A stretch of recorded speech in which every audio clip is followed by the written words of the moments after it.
जी class मैंने आपको इस सेकंड मीटिंग का लिंक भेज दिया है। आप दोबारा से ज्वाइन कर लीजिए प्लीज़।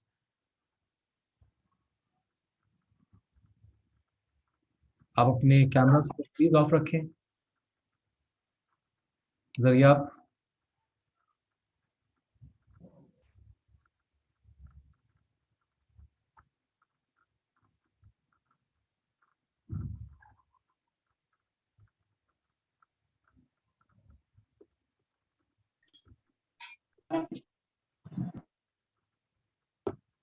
ओके। आप सब लोग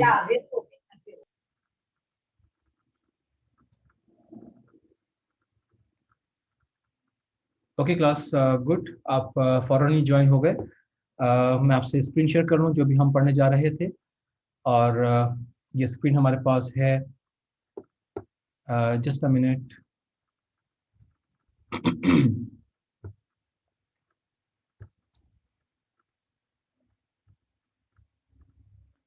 ये स्क्रीन हमारे पास है क्लास।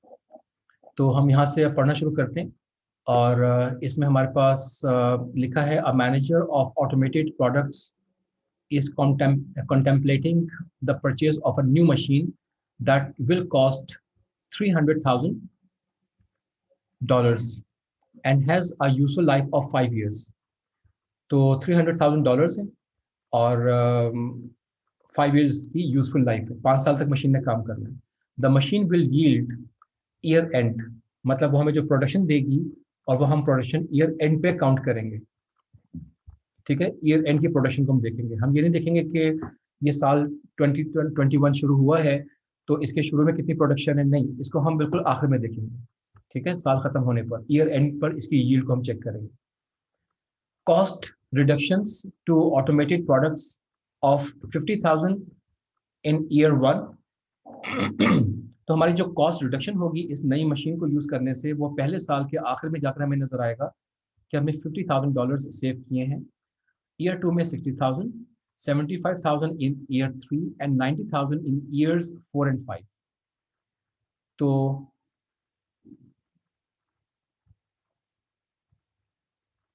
तो इस तरह से क्लास हम यहाँ पर इन 5 सालों में सेविंग्स करते रहेंगे।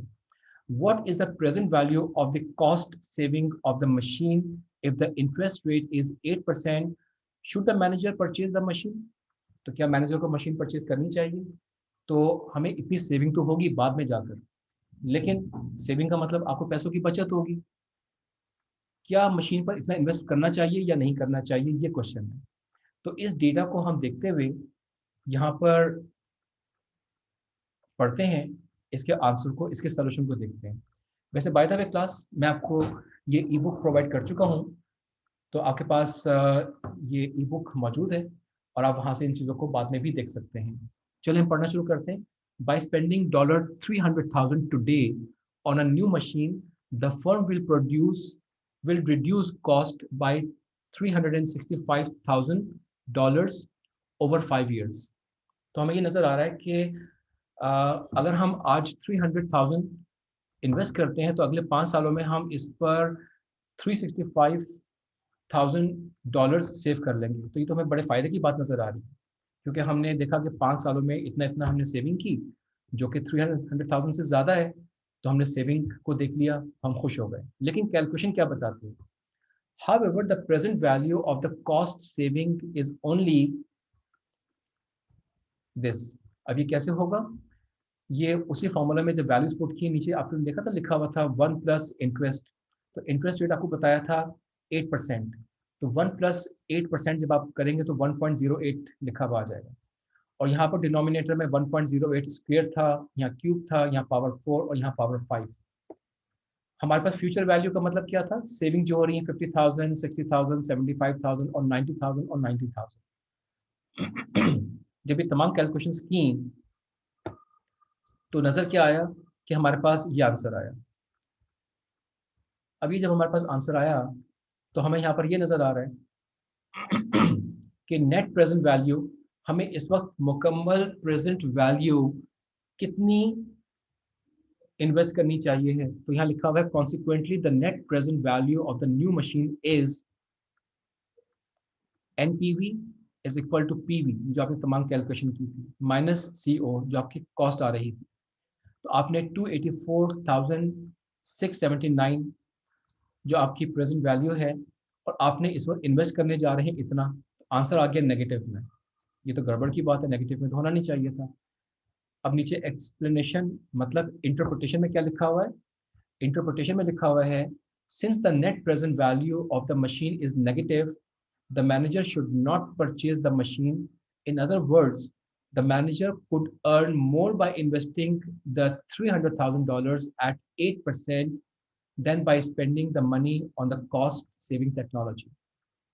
इस इंटरप्रिटेशन का मतलब क्या हुआ कि मैनेजर जो सोच रहा था कि मैं एक नई मशीन के लिए $300,000 इन्वेस्ट कर लूँ नई टेक्नोलॉजी की तरफ जाने के लिए, तो उसने तमाम सेविंग्स को आइडेंटिफाई किया, कैलकुलेट किया और उसको ये समझ में आया कि जो इंटरेस्ट रेट मौजूद है 8%, इससे बेहतर है कि मैं उसको 8% पर इन्वेस्ट कर दूं पैसे को और मुझे तो फिर भी ज़्यादा पैसा मिल जाएगा। तो अदरवाइज यहाँ तो हमें आंसर नज़र आ रहा है -15,321। इसका मतलब माइनस का मतलब है लॉस हो रहा है। हम जितनी इन्वेस्टमेंट इस वक्त कर रहे हैं वो हमें 5 सालों में जो कुछ मिलेगा, अगर हम उसको इन्वेस्ट करें 8% पर तो हमें उससे ज़्यादा पैसों की बचत हो जाएगी। तो ये लॉस है। तो ये एनपीवी नेट प्रेजेंट वैल्यू हमें ये बता रही है। तो आपने देखा फॉर्मूला कोई मुश्किल नहीं था, सिर्फ यहाँ पर ये वैल्यूज लिखनी थी, डिवाइड करना है, ऐड करना है और आपके पास यहाँ पर आंसर। और आंसर में आपको यहाँ पर इसकी एक्चुअल इन्वेस्टमेंट को माइनस भी करना था। सी ओ मतलब कॉस्ट। मैं आपको स्क्रॉल करके दिखाऊं कि यहाँ पर हमारे पास जो बुक में भी फॉर्मूलाज लिखे हुए थे वो ये थे कि आपने यहाँ पर ये फॉर्मूला अप्लाई किया यहाँ से यहाँ तक और माइनस सी ओ कर दिया। इन्होंने इसको दो पोर्शंस में कर दिया, इसको अलग कैलकुलेट कर लिया और माइनस सी ओ इन्होंने अलग कर दिया। ठीक है, तो इनफैक्ट अगर हम माइनस सी ओ से ये फॉर्मूला का पोर्शन देखें तो ये हमारे पास पोर्शन वही है जो हमारे पास ये पहले था। प्रेजेंट वैल्यू फाइंड करने का मेथड हमारे पास ये था। ठीक है क्लास, तो आई होप आपको ये समझ में आ गई होगी बात। तो इस तरह से हमारे पास ये बात हुई कि हमने ये एनालिसिस किया इन कैलकुलेशंस से कि हमारे पास इस सिनेरियो में इस इन्वेस्टमेंट को करने का कोई फ़ायदा नहीं है और हमें इन्वेस्टमेंट करने के बजाय अगर हम इस टेक्नोलॉजी की इन्वेस्टमेंट के बजाय हम अगर 8% पर पैसा कहीं भी इन्वेस्ट कर दें तो हमें ज़्यादा पैसा मिल जाएगा, प्रॉफिट मिल जाएगा इन 5 सालों में।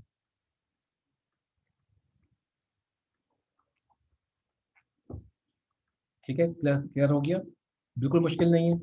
और ये आप जब इस एग्जाम्पल की स्टेटमेंट को गौर से पढ़ेंगे, सिंपल इंग्लिश में लिखी हुई है, सिंपल बात बताई गई है, तो आप जब इसको बाद में खुद भी पढ़ेंगे तो आपको ये समझ में आ जाएगी। और वो तो आपको मैं पहले बता ही चुका हूँ कि किसी वक्त भी थ्योरी में या न्यूमेरिकल्स में कोई प्रॉब्लम हो तो आप मुझसे कभी भी पूछ सकते हैं, लेकिन आप पढ़ेंगे तो आपको खुद भी समझ में आ जाएगा, बहुत आसान सा लिखा हुआ है। इसके बाद क्लास हम वापस आते हैं अपने लेक्चर फाइल की तरफ। ये मैं स्टॉप शेयरिंग कर रहा हूँ और मैं स्क्रीन शेयर करने जा रहा हूँ आपसे जो हम अभी डिस्कस कर रहे थे।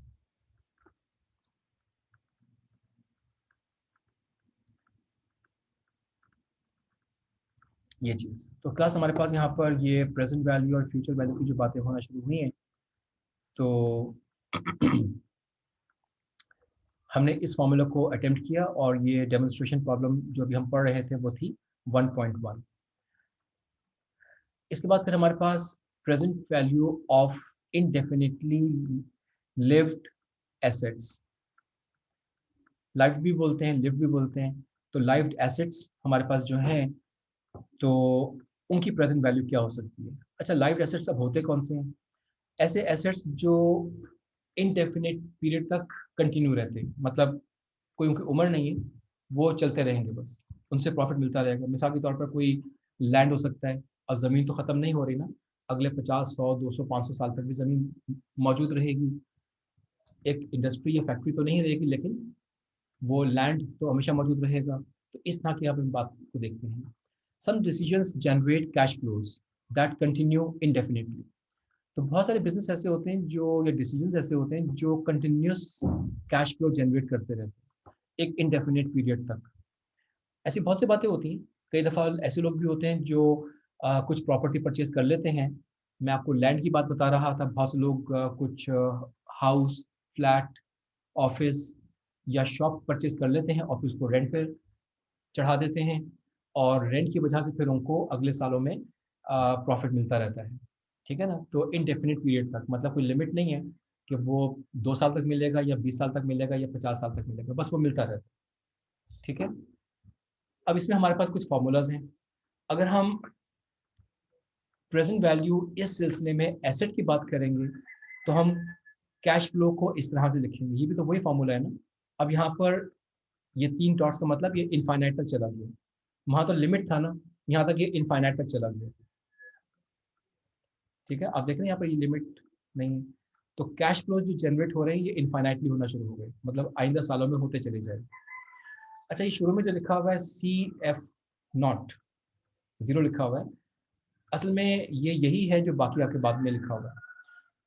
CF1, CF2 और CF3, तो ये हुआ CF0, ठीक है?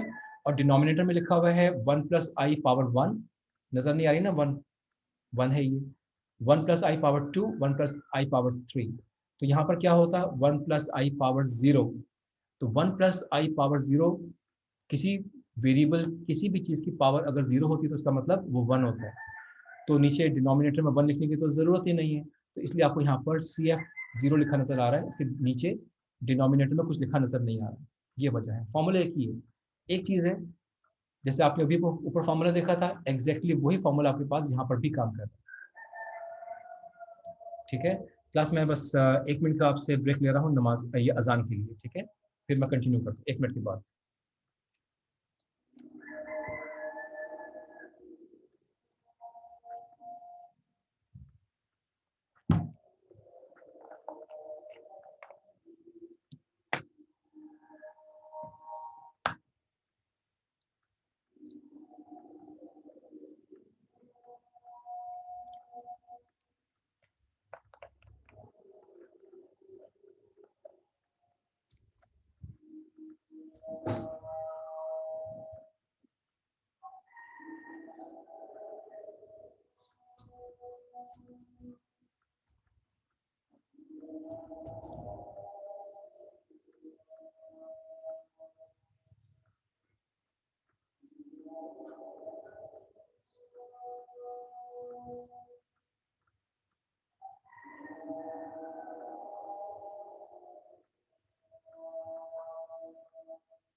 जी क्लास हम कंटिन्यू करते हैं। तो अब आपके पास यहाँ पर एसेट की बात होती है तो हमारे पास इस तरह से होता है। कुछ हमारे पास ऐसी चीज़ें होती हैं जो परपेचुएटरी होती हैं। ये परपेचुएटरी लिखा हुआ है, परपेचुएटरी। इसका मतलब होता है कि ऐसी चीज़ें जो मतलब एक लंबे अरसे तक चलती रहती हैं और वो उनकी लाइफ आमतौर पर हमारी ज़िंदगी के साथ होती है। मिसाल के तौर पर एक इंसान है, उसने जॉब की, वो रिटायर हो गया, अब उसको पेंशन मिल रही है। अब पेंशन कब तक मिलेगी? जब तक वो ज़िंदा है, ठीक है ना? तो अब ये नहीं पता कि रिटायर होने के बाद 2 साल तक वो ज़िंदा है या 20 साल तक ज़िंदा है या 40 साल तक ज़िंदा है, तो वो जब तक भी ज़िंदा रहेगा वो चीज़ मिलती रहेगी, ठीक है? तो इन चीज़ों के लिए फिर हमारे पास ये फ़ॉर्मूला होता है। आप देखिए गौर से कि ये बिल्कुल वही फ़ॉर्मूला है जैसा आपने अभी देखा था। इसको समराइज़ करेंगे तो हमारे पास CF कैश फ्लो जो होते हैं उनको डिवाइड बाय इंटरेस्ट हम कर लेते हैं। अब हमारे पास कभी कुछ परपेचुअल बॉन्ड्स भी होते हैं। अब परपेचुअल बॉन्ड्स हमारे पास इस तरह से होते हैं। परपेचुअल का मतलब होता है ऐसे बॉन्ड्स जो लाइफ टाइम चलते रहते हैं। जब तक इंसान मौजूद है, ज़िंदा है, वो चलते रहेंगे। आपको बताऊँ कि गवर्नमेंट ने जैसे प्राइस बॉन्ड्स हुआ करते थे। आपको पता है प्राइस बॉन्ड्स, लोग बॉन्ड खरीदते थे, उसका प्राइस निकलता था, ड्रॉ होता था। तो उस अब गवर्नमेंट ने कुछ और भी फ्यूचर बॉन्ड्स की तरह से उन्होंने निकाले हैं। अब उसमें होता ये है कि वो बॉन्ड आपके अकाउंट में मौजूद रहेगा, मतलब आपसे गवर्नमेंट ने पैसा ले लिया। अब पहले तो एक पीस ऑफ पेपर, एक सर्टिफिकेट की तरह से बॉन्ड होता था, आप अपने पास रख लिया करते थे। खुदा न खास्ता चोरी हो गई तो किसी के पास चला गया।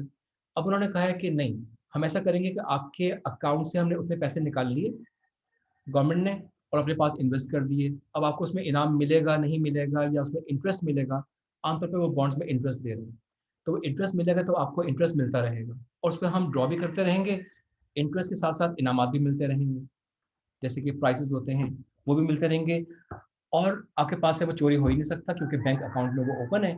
और जब भी आपको बेचना होगा तो आप अपने हमें बेचेंगे तो हम आपको वो अमाउंट आपके बैंक में ट्रांसफर कर देंगे।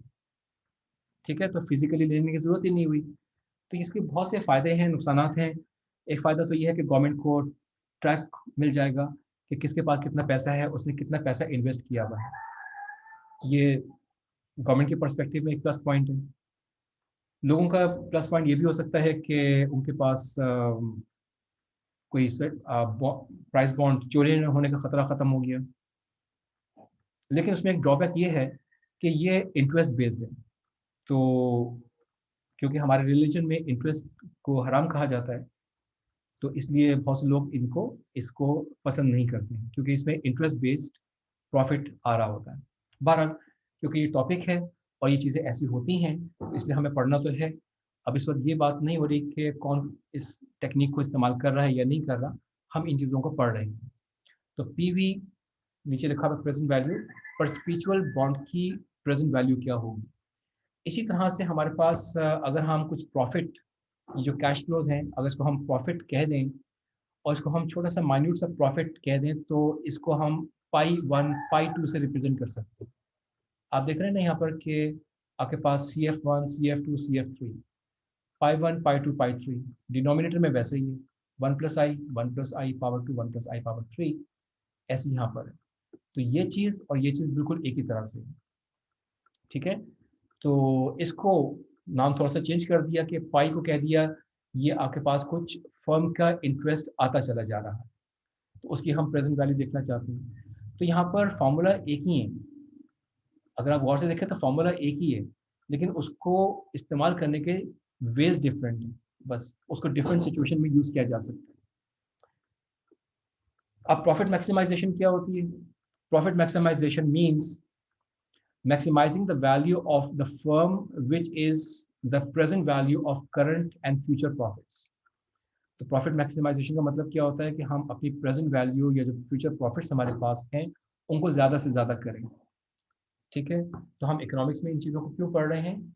इसलिए पढ़ रहे हैं कि हम इसमें अपने प्रॉफिट मेकिंग को ज़्यादा से ज़्यादा करना चाहते हैं ताकि इकोनॉमिकली हम ज़्यादा बेहतर हो जाएं, इकोनॉमिकली हम ज़्यादा पावरफुल हो जाएं। मतलब जितना ज़्यादा पैसा हमारे पास आएगा प्रॉफिट मिलने के बाद, उतना ही हमारी स्ट्रेंथ बढ़ जाती है। किसी एक इंसान की, इंडिविजुअल की भी बढ़ जाती है, फैमिली की भी, और हमारी कंट्री और नेशन की भी ऐसे ही होता है। अगर ज़्यादा प्रॉस्परस नेशन बनानी है तो हमें अपनी इकोनॉमिकल कंडीशंस, सिचुएशन ज़्यादा बेहतर करनी होगी। अब ये फार्मूला जो आपको ऊपर लिखा नज़र आया, इसको जब हम समराइज़ करते हैं तो हमारे पास कुछ ये फार्मूला इस तरह से बन जाता है। ठीक है, ये फार्मूलाज की समराइज्ड फॉर्म्स होती हैं जिसमें हम देखते हैं कि ये चीज़ें समराइज हो जाती हैं। तो यहाँ के पास इसी तरह से कभी-कभी कुछ फर्म्स डिविडेंड देती हैं, तो प्रेजेंट वैल्यू एक्स डिविडेंड। अच्छा, मैं आपको ये चीज़ अब जो यहाँ से आपको नज़र आ रही है, ये आपको मैं फिर यहाँ से मूव करता हूँ बुक की तरफ, क्योंकि बुक में इसकी थोड़ी सी एक्सप्लेनेशन लिखी हुई है, कि ये इसको वहाँ से समझना ज़्यादा ज़रूरी है। और फिर हमारे पास डेमोन्स्ट्रेशन प्रॉब्लम 1-2 आ जाएगी, जिसको हम वहीं पर ही अटेम्प्ट करते हैं। तो मैं यहाँ से आपसे स्टॉप शेयरिंग करता हूँ और हम इन 2-3 फार्मूलाज को वहाँ जाकर पढ़ते हैं। आपको ये यहाँ तक तो समझ में आ गए होंगे कि ये फार्मूलाज क्या हैं, एक ही तरह के हैं। सिंबॉलिक चेंजेस आ जाते हैं, CF की जगह पे पाई लिख दिया, सब वैसे का वैसे ही जैसे आपने देखा है यहाँ पर ही ऐसे। ठीक है, इसमें और इस मामले में क्या फ़र्क है? CF या पाई लिख दिया, कोई फ़र्क नहीं। अब मैं स्टॉप शेयरिंग कर रहा हूँ और आपसे मैं अब बुक शेयर करता हूँ।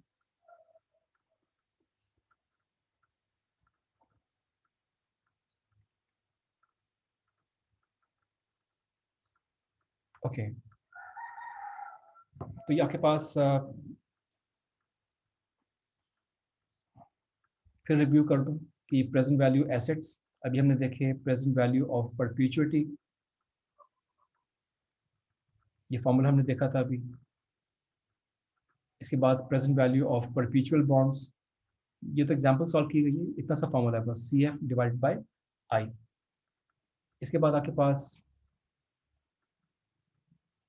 ये वही जो अभी हम पाई की बात कर रहे थे, इसमें ये बिजनेस के प्रॉफिट की बात को रेफर किया गया था।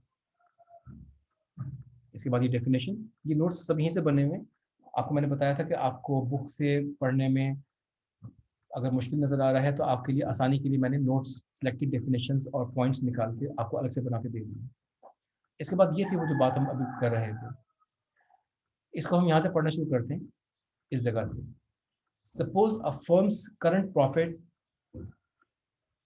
प्रॉफिट्स आर पाई जीरो, ठीक है, जो हमने अभी पहले भी बात की थी। कैश फ्लो को हमने, कैश फ्लो का मतलब वही था ना कि जितना पैसा आ रहा है, तो पैसा क्या आ रहा है, प्रॉफिट आ रहा है, and that these profits have not been paid out to stakeholders. आपको पता है ना कि जो हमारे स्टॉक होल्डर्स होते हैं तो उनको प्रॉफिट शेयर भी किया जा रहा होता है। जैसे कि हमारे पास बोनसेस होते हैं या डिविडेंड्स होते हैं, तो वो प्रॉफिट की शेयरिंग होती है, तो हम अपने स्टॉक होल्डर्स को उन प्रॉफिट्स में से भी हिस्सा शेयर करते हैं। अभी दो बातें हैं कि हम जो प्रॉफिट शेयर करने जा रहे हैं वो कब की बात कर रहे हैं, हमने कुछ शेयर करने के बाद कोई और पैसा हमारे पास बच गया है या उससे पहले की बात हो रही है। तो ये छोटी सी बात यहाँ पर बस आपको गौर से समझनी है, जो कि बहुत आसान सी बात है। Suppose a firm's current profits are pi zero and that these profits have not yet been paid out to stockholders as dividends, dividends के तौर पर ये अभी स्टॉक होल्डर्स को दिए नहीं हैं। Imagine that these profits are expected to grow at an constant rate of G%। तो यहाँ पे G हमारे पास एक परसेंटेज है, छोटी सी परसेंट, जिस पर ये बढ़ रहा है हर साल, constant rate of G% each year, and that profit growth is less than the interest rate G less than I। जो एक्चुअल इंटरेस्ट है, देखें जो कंपनी ने बिजनेस किया वो एक अलग इंटरेस्ट रेट था, अब जो उसमें प्रॉफिट मिला वो जाहिर है कि प्रॉफिट छोटा होगा। अब उस छोटे से प्रॉफिट को, मतलब अगर वो करोड़ों में बात हो रही तो ये लाखों में होगी। अब ये लाखों में जो बात हो रही है, इसको अगर फिर दोबारा से इन्वेस्ट किया जाए तो इसका इंटरेस्ट रेट जी कहलाएगा, जो कि मेन इंटरेस्ट रेट से कम होगा, ठीक है। In this case profits 1 year from today, आज से एक साल के आखिर तक का जो प्रॉफिट होगा विल बी 1+, पहले 1+i लिखा होता था ना, अभी 1+g pi naught. Profits 2 years from today will be 1+g whole square pi naught and so on. तो इस तरह से हमारे पास उस बचे हुआ जो हमारे पास पैसा था, जो डिस्ट्रीब्यूट हुआ या नहीं हुआ, उसका जो फॉर्मूला हमारे पास है वो ये कुछ ये चीज़ बताई जा रही है, ठीक है। तो इसका मतलब यहाँ पर जो ये लिखा हुआ है, जो पहले लिखा हुआ था उससे ये बात चेंज हो गई, ठीक है। यहाँ पे पहले सी एफ लिखा हुआ था, फिर पाई नॉट लिखा हुआ था, पाई वन लिखा हुआ था, तो उसकी जगह पे आपके पास यहाँ पर ये छोटी सी बात चेंज हो गई है। अब जो ये बात चेंज हुई इसको समराइज वे में ऐसे लिखा जा सकता है। अब इसके दरमियान में क्या स्टेप्स होंगे वो ना यहाँ पर बताए गए हैं, ना आप को एग्जाम में कभी पूछा जाता है कि फार्मूलाज को ड्राइव करें, नहीं, बस फार्मूलाज मौजूद होते हैं और उनको फिर यूज़ कर लिए जाते हैं, ठीक है। इसके बाद आपके पास छोटी सी बात और की जा रही है और फिर ये बात यहाँ पर ख़त्म हो जाएगी।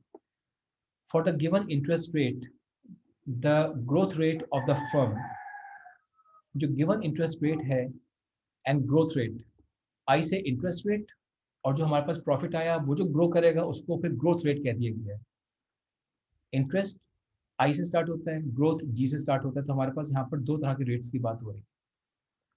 It follows that maximizing the lifetime value of the firm long-term profits is equivalent to maximizing the firm's current short-term profit।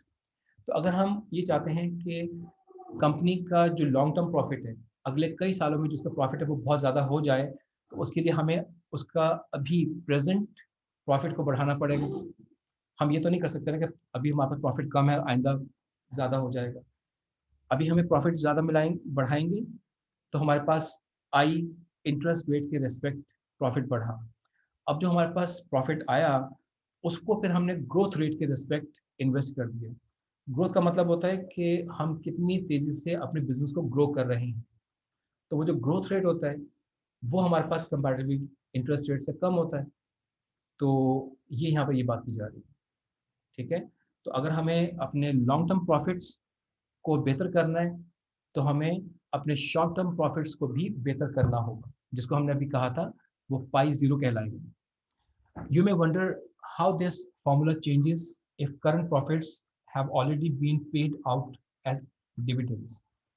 जो कंपनी के अंदर प्रॉफिट हुआ था, मैंने आपसे कहा था ना कि करोड़ों के बिजनेस में लाखों का प्रॉफिट हुआ। अब जो लाखों का प्रॉफिट हुआ, उसको डिविडेंड पे कर दिए, और फिर हम प्रॉफिट को देख देख रहे हैं। ये सेंटेंस इस पैरा का मैं दोबारा पढ़ता हूँ। You may wonder how this formula changes if current profits have already been paid out as dividends. Current profit जो है वो पे कर दिए हैं। ठीक है, वो पे कर दिए हैं, और फिर जो पैसे बचे हुए हैं, ग्रोथ है, उसको पे किया जाएगा। ऊपर के हम क्या बात कर रहे थे कि डिविडेंड भी पे नहीं किया और ग्रोथ भी हो रही है। यहाँ पे हम बात कर रहे हैं कि हमने डिविडेंड पे कर दिया और ग्रोथ हमारे पास बिजनेस की हो रही है। प्लस मुझे एक चीज़ बताएं कि इस वक्त मैनेजरियल इकोनॉमिक्स से हम बात कर रहे हैं, क्या आप फाइनेंस का कोई सब्जेक्ट पढ़ चुके हैं पहले? आप में से कोई मुझे बताएं कि आपने कोई फाइनेंस का कोर्स ऐसा पढ़ा है जिसमें आपने इंटरेस्ट या ग्रोथ, ठीक है, इद्रिस आपने बताया फाइनेंस, तो आपको ये जो ग्रोथ की बात और इंटरेस्ट की बात समझ में आ रही है ना? हम बहुत ज़्यादा कॉम्प्लिकेटेड कैलकुलेशन में नहीं जाएंगे, हम ये छोटी छोटी कैलकुलेशन, ये छोटे छोटे कॉन्सेप्ट को ही बस समझेंगे। ठीक है, बहुत अच्छी बात है।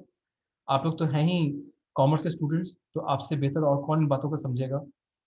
ठीक है, आप इस वक्त ये बिल्कुल अच्छी बात है, समझ रहे होंगे। मैं आपसे इसलिए पूछ रहा था कि ये कोर्स मैनेजरियल इकोनॉमिक्स आप कॉमर्स स्टूडेंट्स भी पढ़ते हैं और बिजनेस स्टूडेंट्स भी पढ़ते हैं।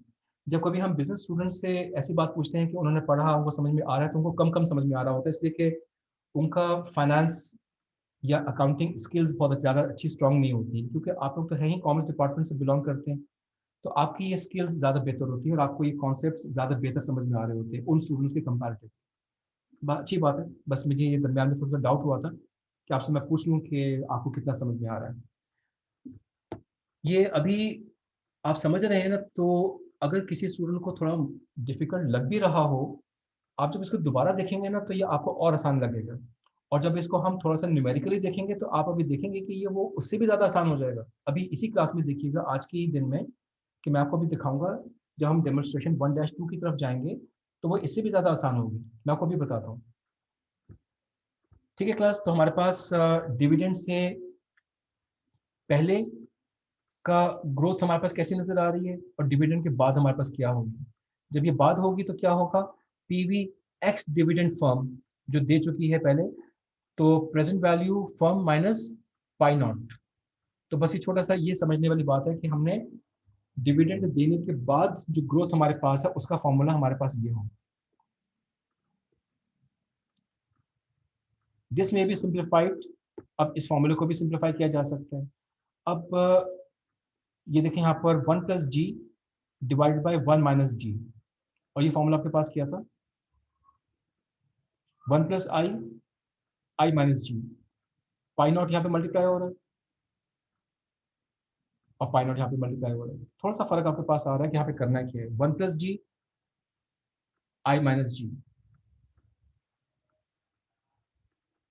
1+g, i-g, मतलब क्या हुआ, सिर्फ इस जगह पर, सिर्फ इस जगह पर g लिख दिया गया है और यहाँ पर i लिखा हुआ है। दोनों फॉर्मूलाज एक ही हैं। अगर आप फॉर्मूलाज को रिलेट करके चलेंगे ना, तो बहुत आसानी से, ऊपर से आपने जितने भी फॉर्मूलाज पढ़े थे, वो एक ही फॉर्मूला, फिर उसकी डेरिवेशन या उसका चेंज किया, फिर दूसरा चेंज, सिचुएशन वाइज बस बात चेंज हो रही है, है वो उसी तरह से। तो यहाँ भी आपने देखा, मैंने आपको स्क्रॉल करके बार बार दिखा दिया कि यहाँ जो ये आई लिखा हुआ है,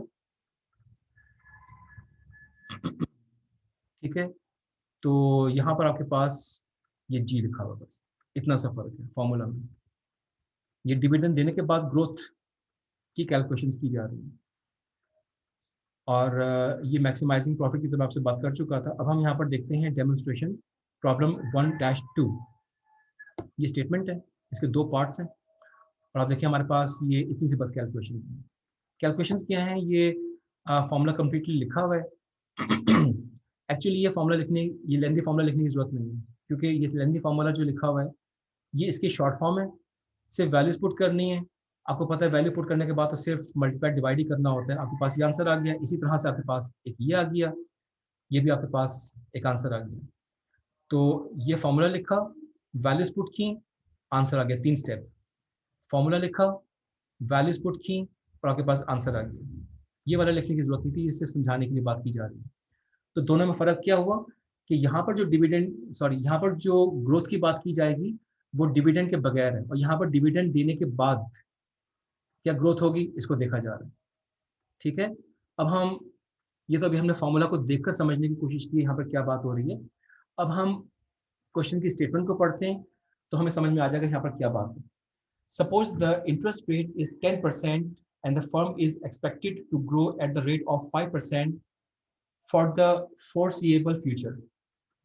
10% तो हमारे पास इंटरेस्ट रेट है, और जो फोरसीएबल का मतलब है कि हम अगला फ्यूचर देख रहे हैं कि जो हमारी फर्म है वो 5% के रिस्पेक्ट ग्रो कर रही है। The firm's current profits are $100 million। ठीक है, इतने प्रॉफिट है, 5% के लिहाज से वो ग्रो कर रही है, मतलब जी, और 10% इस वक्त इंटरेस्ट रेट है, मतलब आई। तो सारी बातें हमें मालूम हो गई हैं। अब पार्ट ए में लिखा है what is the value of the firm, the present value. देखें आपके पास फॉर्मूला नीचे लिखा हुआ है ना, पीवी, और यहाँ पर क्या बात हो रही है, what is the value of the firm, ये फर्म लिख दिया, तो ये फर्म के रिस्पेक्ट हम फॉर्मूला की बात कर रहे थे। The present value of its current and future earnings. Current और फ्यूचर अर्निंग्स के बारे में क्या होगा, ये क्वेश्चन किया गया है वैसे। ठीक है, तो आपके पास यहाँ पर पीवी, प्रेजेंट वैल्यू फर्म की क्या होगी, अर्निंग क्या है, $100 million। ये जितने भी आंसर आएगा वो मिलियंस में होंगे इस क्वेश्चन के मुताबिक। 1 + आई, आई क्या है 10%, उसको 0.1 लिख सकते हैं, 0.10, और 0.10 माइनस 0.05, ये 5% है। तो इसको जब आपने सॉल्व किया तो हमें आंसर मिला 2200 मिलियन। ठीक है, ये आंसर हमारे पास आ गया। प्रेजेंट वैल्यू हमारे पास ये होगी, उसकी प्रेजेंट वैल्यू इतनी होनी चाहिए।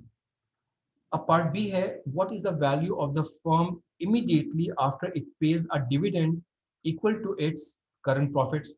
उसने करंट प्रॉफिट के बराबर अगर डिविडेंड दे दिया है तो फिर क्या होगा।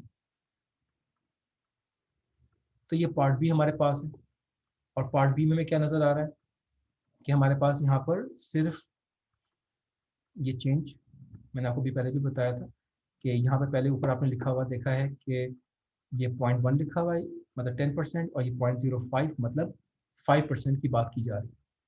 तो ये जो 5% है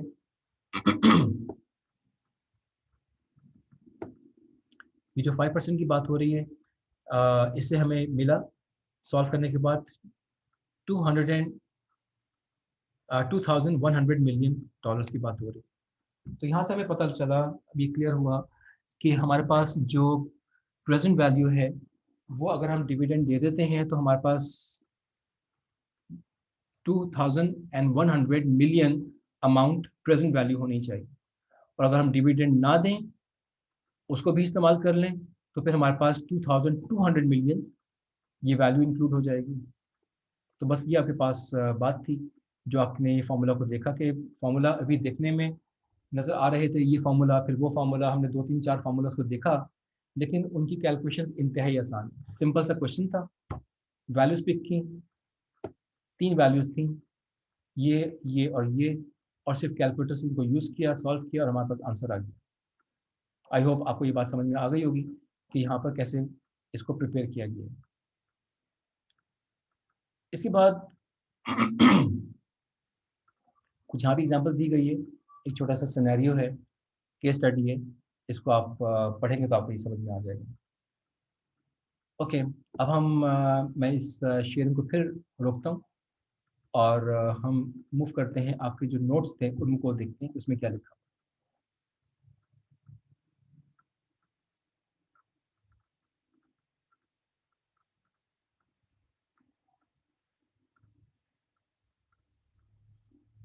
ये डेमोन्स्ट्रेशन प्रॉब्लम 1-2 हमने देखी।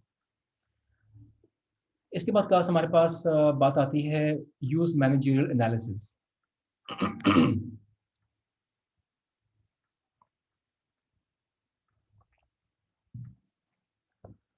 यहाँ पर हमारे पास लिखा है managerial analysis states that optimal managerial decisions involve comparing the managerial or incremental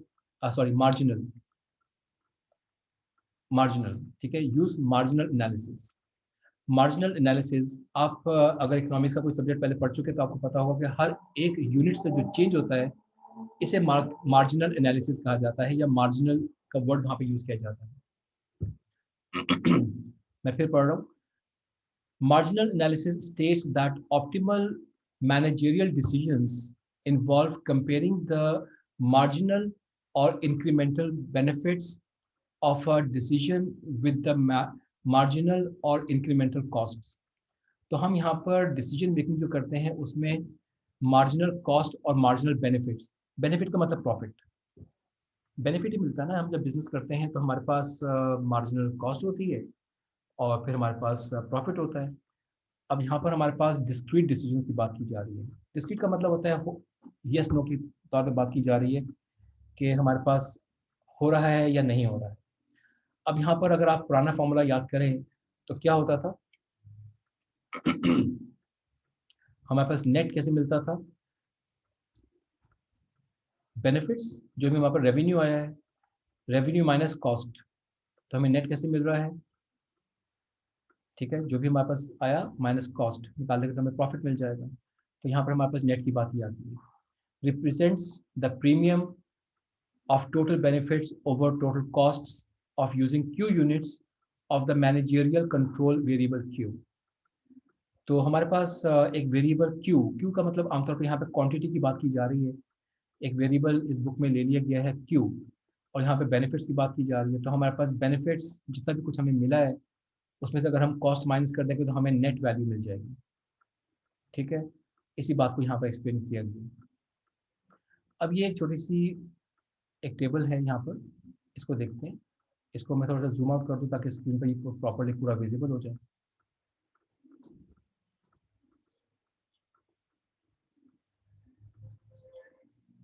ऐसे सही।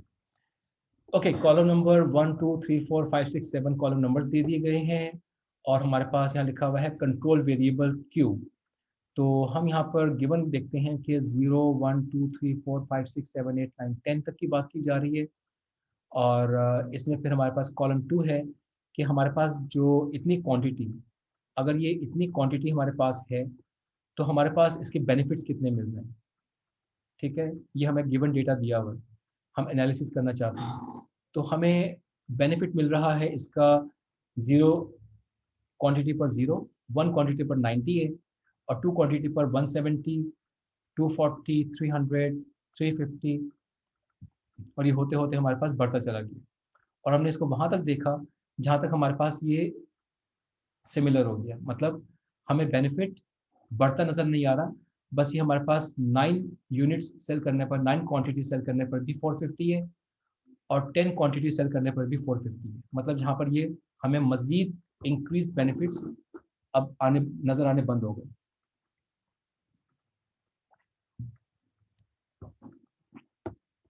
अब इनकी कॉस्ट कितनी आ रही थी, कॉस्ट हमारे पास आ रही थी 0 10 30 60, ये कॉस्ट हमारी बढ़ती चली गई। ज़ाहिर है कि हमारे बेनिफिट्स भी बढ़ रहे हैं और कॉस्ट भी बढ़ती चली गई। ज़ाहिर है कि देखें, आप देखिए कि कॉस्ट कितनी ज़्यादा बढ़ रही है। अब हमारे पास नेट बेनिफिट क्या होंगे, अभी हमने ऊपर फॉर्मूला क्या पढ़ा था कि n is equal to B minus C. तो ये कॉलम 2 और कॉलम 3 को हम माइनस कर देंगे। तो हमें हमारा ये बेनिफिट था, ये हमारी कॉस्ट थी।